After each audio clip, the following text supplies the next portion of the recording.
So I took my daughter Skylar sledding this past winter, and it was kind of this big open hill, but if you could sled down even farther, if you maneuvered your sled to this kind of windy wooded path to get to the very, very bottom of the hill.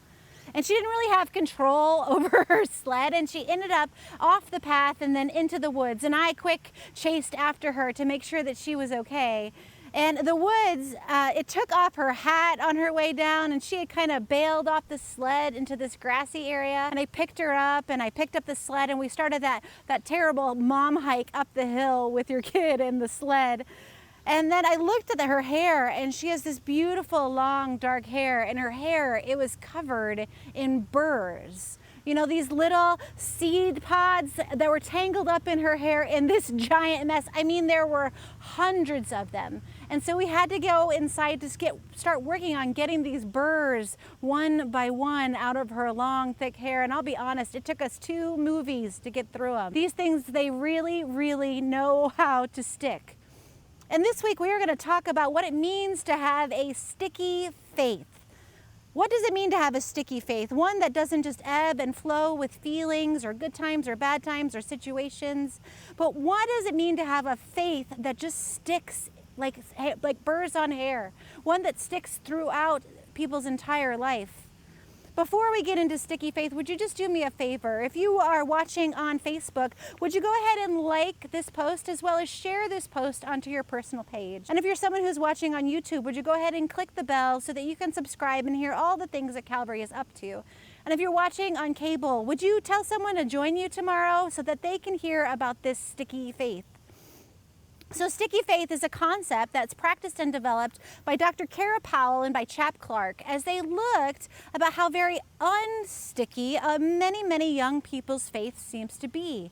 Like when they left their parents' homes, they went to college or went off to work, and how even though they grew up in the church in active Christian homes, unlike the burrs in my daughter's hair, they just sort of let go of their faith, and it just wasn't sticky into their adulthood. Before coming to Calvary, I worked at Grandview University in Des Moines, and at the beginning of the school year, a lot of college students would come to church and to chapel. We always had this huge uptick in attendance. Students who were committed into their faith at home, and they had these faith habits like coming to church and going to chapel. But then after about week 3 of college, many of these students, they just honestly stopped coming. It wasn't that their parents did a bad job, or that the church did a bad job, but it's just that I think that so often when it comes to faith or the church, I think we focus on the wrong thing. I mean, here's what I mean. All too often in the church or in our homes, we approach faith as a way that says, obey God. In order to be a good Christian, you need to obey God. And here are the rules on how to be a Christian and how to follow them. Dr. Powell in the book calls it the gospel of sin management.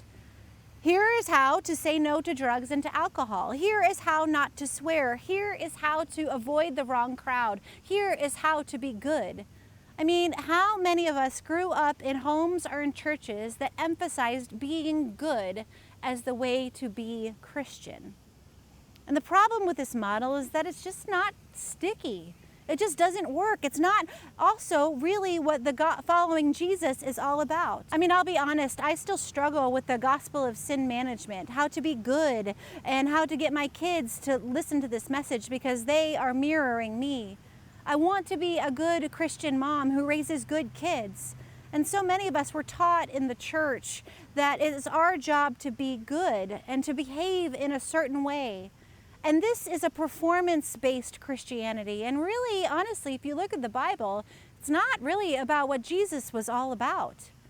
Jesus, in the book of John in the Bible, he says this. When the disciples asked him, what must we do to do the works that God requires?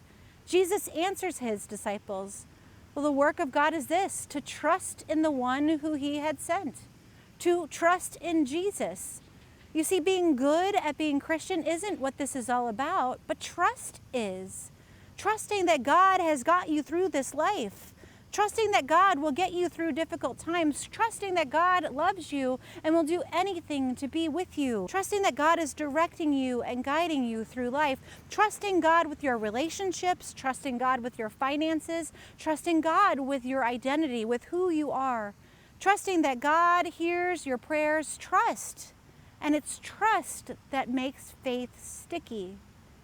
So this week, journey with us from making a shift from being a good Christian to being a Christian who trusts God. Dr. Paul writes this: the greatest gift that you can ever give your children and your family is to let them see you struggle and wrestle about a lifetime of trusting in God.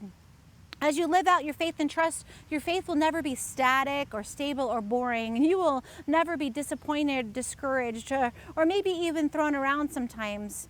You will likely wonder if such a faith life is even really worth it. But as you faithfully hold on to the God that is faithfully holding on to you, if you live the life as a model and a beacon of hope and direction, no sin management faith can ever hope to achieve. So I'll leave you with a couple of questions today as we start this Sticky Faith series. 1, how has your experience of Christian been? Has it been based on being good or based on trusting God? And 2, how has this experience shaped you? Thanks for joining us. We'll see you all this week as we discuss what it means to have a sticky faith.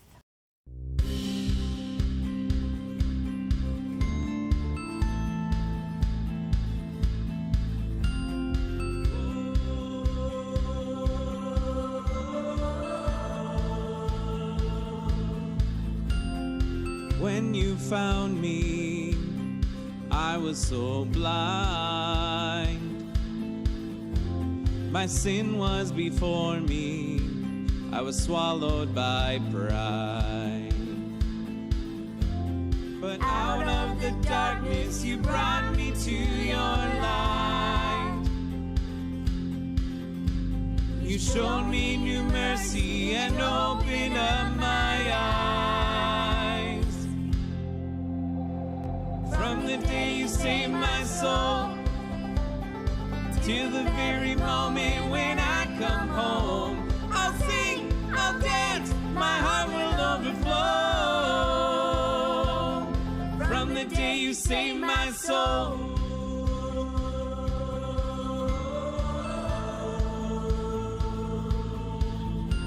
Where brilliant light is all around, and endless joy is the only sound.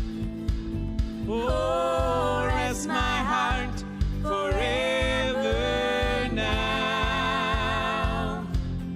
Oh, in your arms I'll always be found.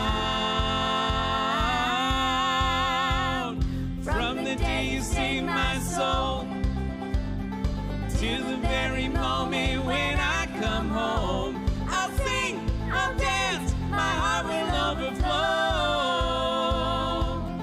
From the day you saved my soul.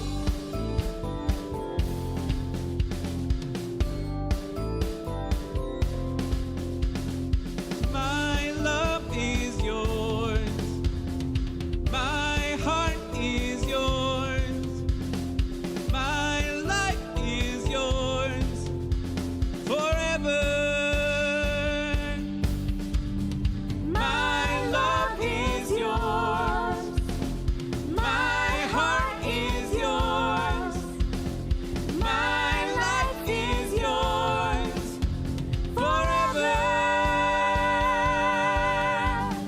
From the day you saved my soul, till the very moment when I come home, I'll sing, I'll dance, my heart will overflow.